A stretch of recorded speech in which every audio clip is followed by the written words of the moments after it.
드디어 요한복음 18장으로 들어왔습니다.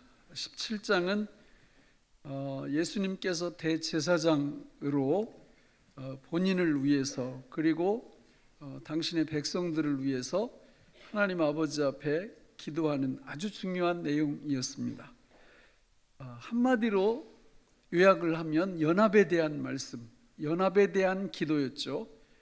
삼위일체 하나님이 하나인 것 같이 하나님을 믿는 모든 백성들도 하나님과 하나가 되게 해달라고, 뿐만 아니라 예수를 믿는 모든 성도들도 하나가 되게 해달라고 하는 아주 중요한 기도 제목이었고, 그 기도 제목이 응답되어서 오늘 저와 여러분들이 이 자리에 있게 된 것입니다. 하나됨은 신비죠. 말로 설명할 수 없어요. 그래서 그게 가정, 특히 부부관계, 가족관계에서 경험됩니다.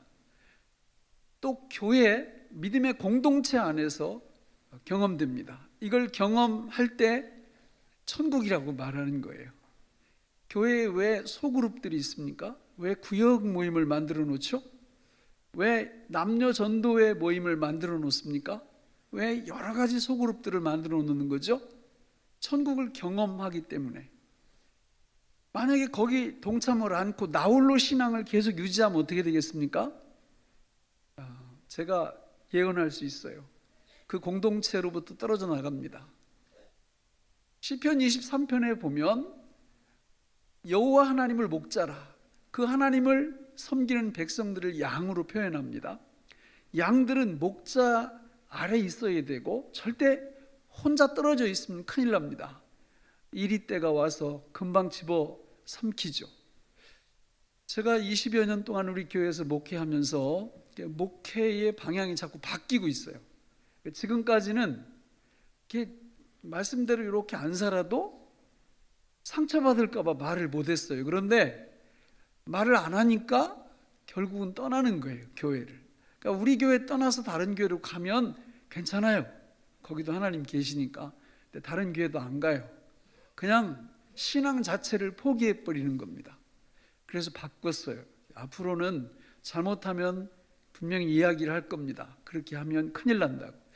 예수 그리스도 안에 들어와 있는 이 영광, 이 엄청난 축복을 그렇게 날려버릴 수는 없잖아요. 저는 우리 교회에 오시는 새가족들한테도 부탁드리고 싶어요. 앞으로는 우리 교회 3개월 이상 등록 않고 못 다니게 할 겁니다. 그럴 수가 없어요. 신앙은 그런 게 아닙니다. 우리 교회가 한 3개월 정도 이렇게 나와 보시다가 마음에 안 드시면 빨리 다른 교회로 가세요.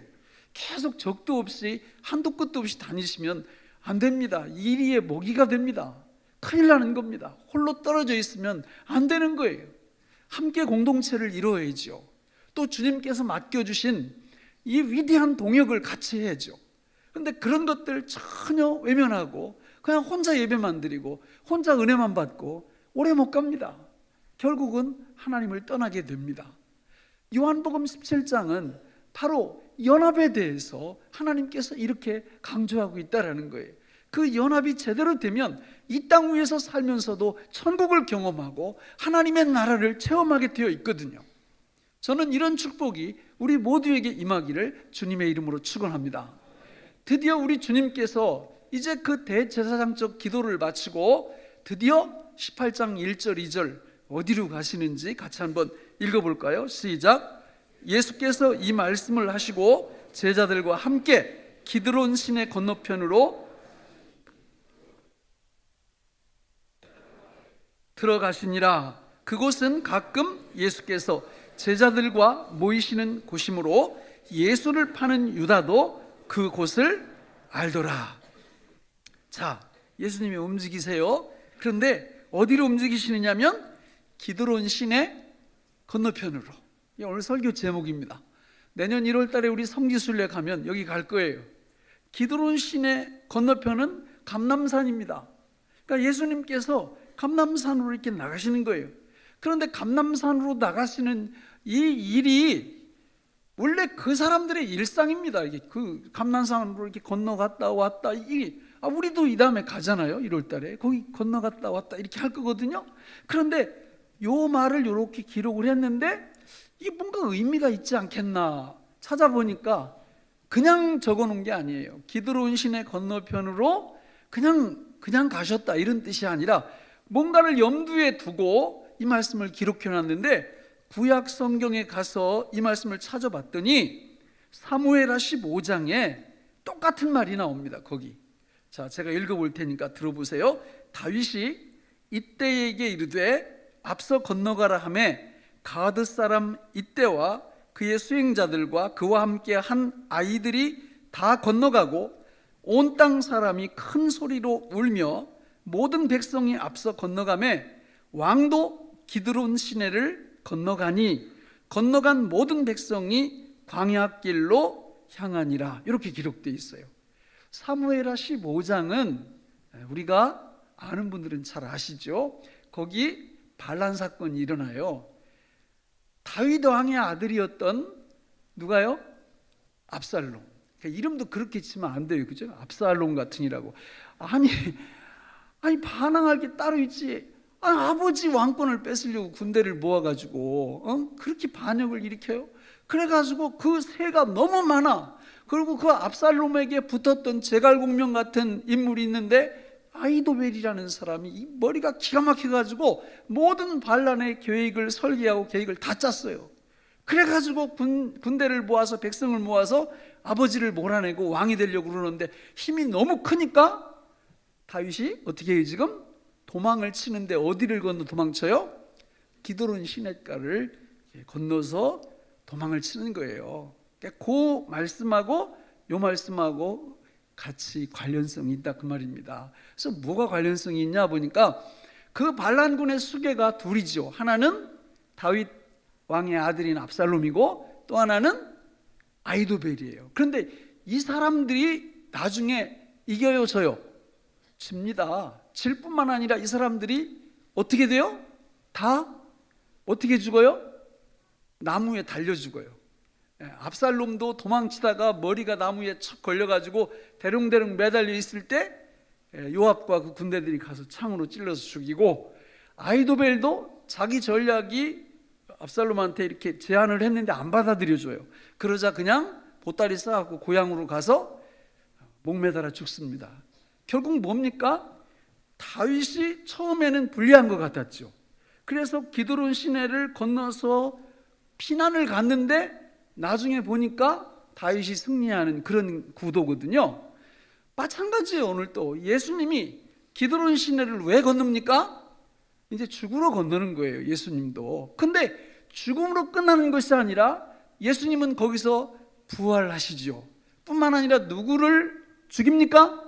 사탄을 죽입니다. 사탄을 멸망시키는 것입니다. 우리는 이 기드론이라는 단어를 이 사전을 통해서 찾아보면 의미가 있어요. 기드론이라는 단어의 뜻은 어두운 그런 뜻입니다. 어둠이라는 뜻이에요. 그거 잘 보세요. 지금 밤에 예수님이 어디를 건너가요? 어둠을 건너가요. 아마 그 골짜기가 색깔이 검은 바위들이 많아서 그랬는지 그 기드론 골짜기 이름이 거기 그런 검은 여울이다, 이런 이름으로 불렸어요. 그러니까 잘 보세요. 지금 예수님께서 밤에 뭘 건너가요? 어둠을 건너가는 거예요. 어둠을. 지금 사도 요한이 워드플레이, 이게 단어를 갖고 중요한 진리를 우리한테 보여주려고 그러는 겁니다. 여러분, 요한복음 1장 5절로 6절 말씀에 보면 예수님이 누구실까요? 1장 4절 5절에 보면 잘 들어보세요. 그 안에 생명이 있었으니 이 생명은 사람들의 빛이라. 빛이 어두움에 빛이 돼 어둠이 깨닫지 못하더라. 이렇게 말씀하고 있어요. 자, 연결을 한번 해볼까요? 지금 예수님이 밤에 어디를 건너가요? 어둠을 건너가는 거예요. 그런데 예수님이 누구예요? 빛이에요. 빛. 무슨 빛? 참 빛, 영원한 빛, 생명의 빛, 영생의 빛. 말이 안 되는 거예요. 그러니까 결국은 어둠이 어떻게 될 거예요? 빛이 밀고 들어가니까 어둠이 도망칠 거고 어둠이 완전히 박살이 날 겁니다. 근데 성경에 보면 빛이 어둠에 비쳤을 때 어둠이 그거를 깨닫지 못했다고 말씀합니다. 사단은요, 예수님을 어둠 속에 가두면, 십자가의 죽음 속에 가두면 그걸로 끝날 줄 알았어요. 그러나 죽은 지 3일 만에 우리 주님은 사망 권세를 깨뜨리시고 어둠의 권세를 깨뜨리시고 부활의 영광으로 우리 앞에 서신 줄로 믿습니다. 기드론 골짜기를 건넌다라는 것은 그런 의미를 갖고 있는 거예요. 여러분, 여기 이어서 3절로 5절을 우리 같이 한번 읽어볼까요? 시작. 유다가 군대와 대제사장들과 바리새인들에게서 얻은 아랫사람들을 데리고 등과 횃불과 무기를 가지고 그리로 오는지라 예수께서 그 당할 일을 다 하시고 나아가 이르시되 너희가 누구를 찾느냐 대답하되 나사렛 예수라 하거늘 이르시되 내가 그니라 하시니 그를 파는 유다도 그들과 함께 섰더라. 계속 워드플레이를 해요. 이 단어를 가지고 진리를 드러내고 있어요. 여러분, 이 가룟 유다가 배반을 해서 예수님을 지금 은삼십에 팔아먹고 대제사장들이 제공한 사람들 또 군인들을 끌고 예수님을 잡으러 오는데 이 사람들의 손에 뭐가 들려 있어요? 등과 횃불이, 무기도 들려 있고 등과 횃불이 들려 있는 거예요. 여러분, 등과 횃불을 이 사람들을 왜 들고 오는 거예요? 어두우니까 자기들 넘어지지 않고 밝히려고 등불을 들고 오는 거, 횃불을 비치고. 그런데 여러분, 횃불의 범위, 등불에 밝힐 수 있는 범위가 얼마나 될까요? 뭐 요 정도 되겠죠. 요 정도. 요즘 같으면 랜턴이 더 좋겠죠. 그죠? 랜턴으로 이렇게 조금 더 멀리 나가겠죠. 지금 사도 요한의 머릿속에 여러분 생각을 해봐요. 지금 이 사람들이 이 등불 햇빛을 갖고 누구를 잡으러 와요? 예수님이 누군데요? 진짜 빛, 세상의 참빛, 우리 마음을 비추고 온 세상을 비추고 온 우주를 밝게 비출 수 있는 참된 빛된 예수님을 지금 잡으려고 뭘 들고 오고 있다고요? 등불과 횃불을 들고. 그러니까 안 맞는 거예요. 이게 안 맞는 거예요. 말이 안 된다. 지금 사도 요한이 고발하고 있는 겁니다. 오늘 이 시대가 이렇단 말이에요. 진정한 빛, 생명의 빛, 영생의 빛 되시는 예수님 앞에 이 세상 사람들이 겨우 등불 하나 들고 겨우 횃불 하나 들고 예수님께 도전하는 형국이라 그 말입니다.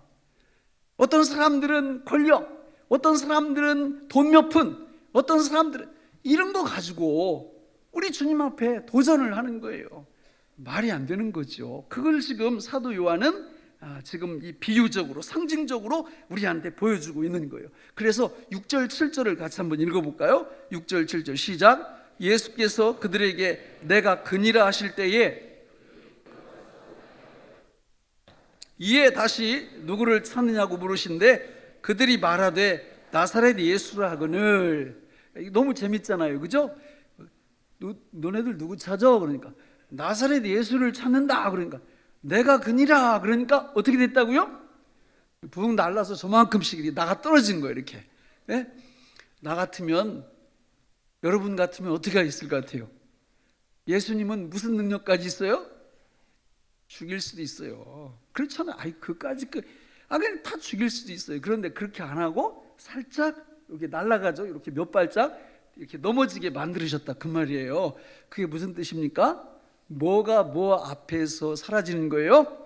어둠이 빛 앞에서 사라지는 거를 형상적으로 보여주고 있는 거예요. 그렇습니다, 여러분. 어둠은 다른 거 가지고 물러날 수가 없어요. 어둠은 총, 칼, 탱크, 대포, 전투기 이런 거 가지고 물러가는 게 아니에요. 어둠은 오직 뭐가 비칠 때? 빛이 비칠 때. 빛도 그냥 빛이 아니라 예수 그리스도 참빛 되시는 영원한 생명의 빛 되시는 예수 그리스도가 비칠 때 이 어둠이 물러가는 줄로 믿습니다. 따라서 오늘 우리가 어둠 속에 살지 않고 빛 가운데 거하는 유일한 방법은 빛 되신 예수 그리스도를 우리의 주님으로 영접하고 주님으로 고백하는 그 유일한 길이 있음을 믿습니다. 그래서 우리가 항상 그렇게 하는 거예요. 예수님, 내가 주님을 믿습니다. 이 고백을 하는 겁니다. 그렇게 고백하고 예수님을 나의 주님으로 받아들이게 될 때 우리는 어둠에 거하지 않고 항상 빛 안에 거하게 될 줄로 믿습니다. 요한복음 8장 12절에 보면 예수께서 또 말씀하여 이르시되 나는 세상의 빛이니 나를 따르는 자는 어둠에 다니지 아니하고 생명의 빛을 얻으리라, 이렇게 말씀하셨기 때문에 우리가 예수님을 믿는 것입니다. 예수님을 믿는 하나님의 백성들마다 어둠 속에 갇히지 아니하고 생명의 빛 가운데 우리가 살 수 있는 복을 받게 되는 것이죠.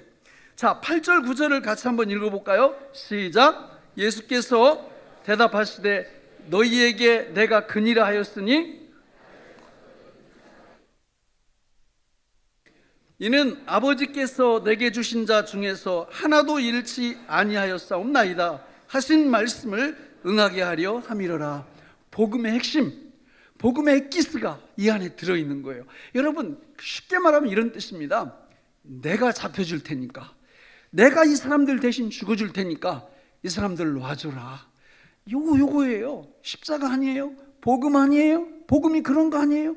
우리가 예수님 믿게 될 때 우리의 모든 죄가 다 용서받는 것이고, 우리가 예수 그리스도를 믿게 될 때 우리의 죄가 다 예수님께 전가되는 것입니다.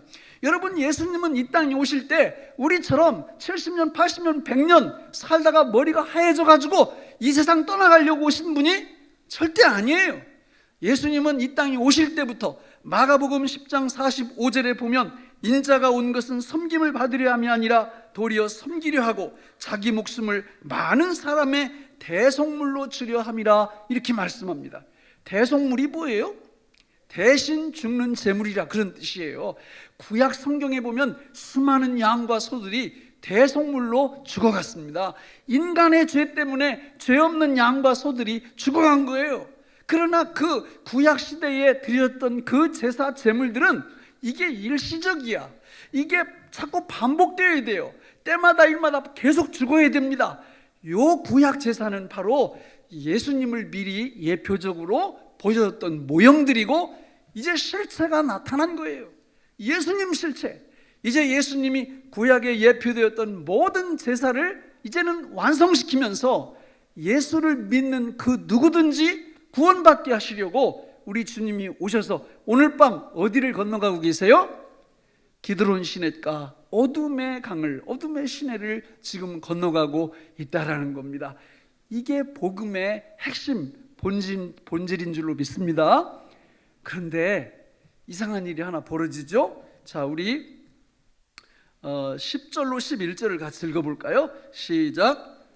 시몬 베드로가 칼을 가졌는데 그것을 빼어 대제사장의 종을 쳐서 오른편 귀를 베어버리니 그 종의 이름은 말고라. 예수께서 베드로더러 이르시되 칼을 칼집에 꽂으라. 아버지께서 주신 잔을 내가 마시지 아니하겠느냐 하시니라. 드디어 우리 베드로 형님께서 또 한 건을 하셨어요. 성질대로 이렇게 한 건을 하신 거예요. 여러분, 베드로는 이게 딱 지금 상황을 보니까 이 굉장한 그 위기 상황으로 가고 있는 거예요. 분위기가. 그래가지고 칼을 확 빼가지고는 그 앞에 서 있던 대제사장의 종 이름이 뭐예요? 말고에. 말고에 뭘 쳤을 것 같아요? 예, 아이 천만의 말씀. 귀를 친 게 아니에요. 원래 이제 목을 치려고 쳤는데 말고가 피하다가 혹은 빗 맞아가지고 귀를 친 거지. 아니 여러분, 그렇지 않으면 베드로가 이게 중국에 나오는 그 검에 그 있잖아요. 그거 아주 원래 그 검을 잘 쓰는 사람들은요, 이게 딱 붙으면 가만히 있는데 죽어요, 상대방이. 그 언제 이걸 빼가지고 하고 이렇게 넣는지 이게 안 보인다니까. 베드로가 아니 평생 금을 던지던 사람인데 그런 검술을 갖고 있겠어요? 그러니까 이게 분명히 어부였던 베드로가 칼을 빼가지고 목을 친다는 걸 이렇게 쳤는데 빗 맞아가지고 귀가 잘라진 거야. 제 말이 맞죠? 그게 틀림없다니까요.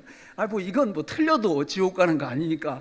하여튼 그렇게 된 거예요. 이게 빼가지고 이게 딱 했는데, 근데 목표가 말이죠, 예수님하고 같아. 목표가 구원. 폼은 같아. 내용은 전혀 달라요. 이게 베드로는요, 자기가 검을 뽑아가지고 여기다 한번 하면은 정리는 누가 하실 거다? 예수님이 하실 거라는 걸 알아요. 그리고 실제로 정리를 예수님이 하시잖아요. 그러니까 베드로는 그 상황을 모면하려고 칼을 빼가지고 대제사장 종 이름이 누구라고요?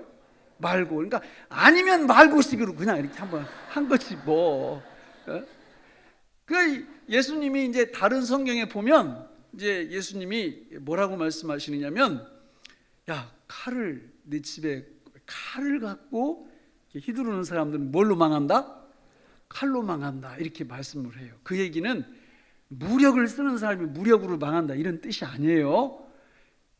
그런 뜻이라면 지금 여러분, 김일성이가 칼을 그렇게 막 무력을 잘 썼는데 망했어요? 절대 안 망했어요. 죽을 때까지. 김정일이는 절대 안 망했습니다. 김정은은요, 제가 봐도 보통 비상한 사람이 아니야. 안 망할 것 같아. 진짜 안 망할 것 같아요. 그런 뜻이 아니에요. 칼을 쓰는 자는 칼로 망한다는 건 무슨 뜻이냐면, 이 구원의 본질을 지금 얘기하고 있는 거예요. 베드로, 너 깨달아야 돼. 너도 지금 이 상황을 모면하려고 구원을 위해서 칼을 휘둘렀지? 구원은 칼로 되는 게 아니야. 구원은 뭘로 되냐? 내가 어디를 건너야 돼? 기드론 시내를 건너야 돼. 어둠을 건너야 돼. 어둠의 강을 건너서 어둠의 세력을 내가 박살을 내야 참된 구원이 너희에게 임하는 거다, 이 얘기예요. 오늘 이 시대가요, 여러분, 사람들이 예수님이 우리한테 주시는 구원에 관심이 별로 없어요. 예수님이 우리한테 주시는 구원은 뭐로부터? 죄로부터. 뭐로부터? 율법으로부터. 뭐로부터? 사단으로부터. 죄와 율법과 사단으로부터 우리를 구원하시는 예수님의 그 참된 구원을 수많은 사람들이 외면합니다. 그리고 무슨 구원만을 원해요?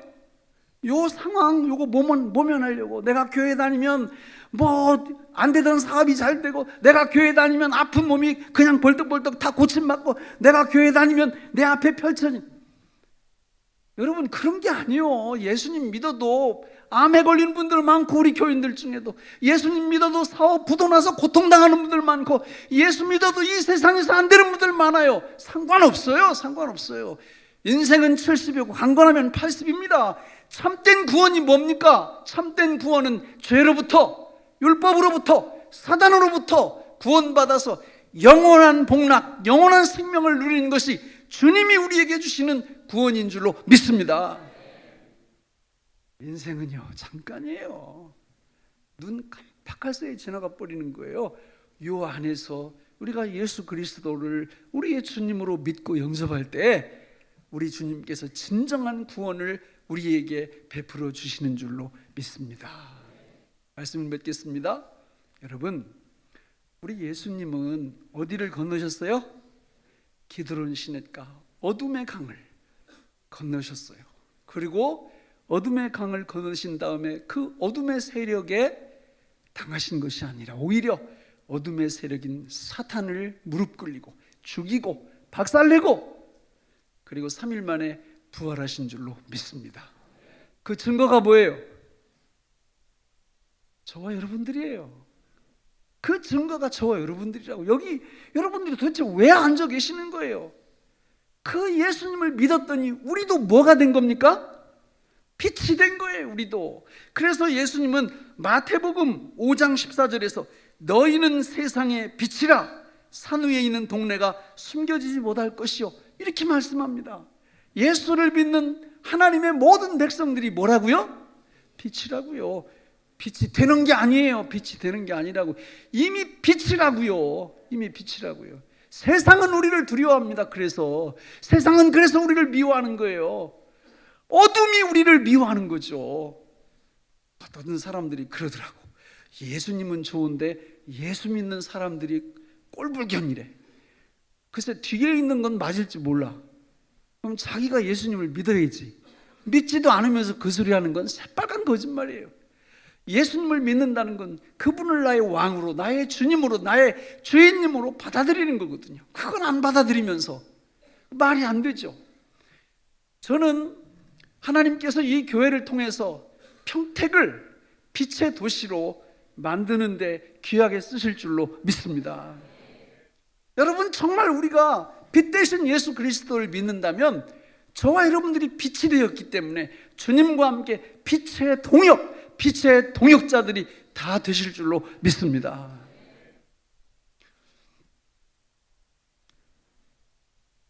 우리 교회가 장회에서 내년 후년부터 2년에 교회 하나씩 평택에 분립 개척하기로 결정했습니다. 우리 장로님들이 한 분도 반대를 안 했어요. 제가 교인들 잘 만난 복도 있지만 정말 우리 장로님들 너무 잘 만났어요. 늘 감사하죠. 빛의 도시를 만들려면 우리가 계획을 세워서 한 2억씩 투자할 거예요. 2년에 2억씩 투자해서 사역자를 세우고 가능하면 당회가 구성된 탄탄한 교회로 2년에 하나씩 평택에 계속 교회를 앞으로 세워나갈 겁니다. 이 일을 위해서 우리는 1호 비전을 갖고 수년간 기도해왔고 하나님께서 우리를 평택이 빛의 도시가 되게 되는데 우리 여러분들의 사업장 그리고 여러분들의 모든 가정, 자녀들을 귀하게 쓰실 줄로 믿습니다. 그래서 우리 주님 오신 그날 정말 빛 대신 예수 그리스도 그분을 믿는 빛의 자녀들이 이 평택을 빛의 도시로 만드는데 귀하게 쓰임 받음으로 우리 주님께서 보시기에 정말 흡족해 하시고 또 저와 여러분들이 자자손손이 계대를 이어서 하나님의 칭찬과 축복을 받는 그런 교회로, 그런 성도들로 세워주실 줄로 믿습니다. 기도하겠습니다. 하나님 아버지, 오늘 우리에게 주신 이 말씀이 생명의 양식이 되게 하여 주옵소서. 예수님의 이름으로 기도하옵나이다. 아멘.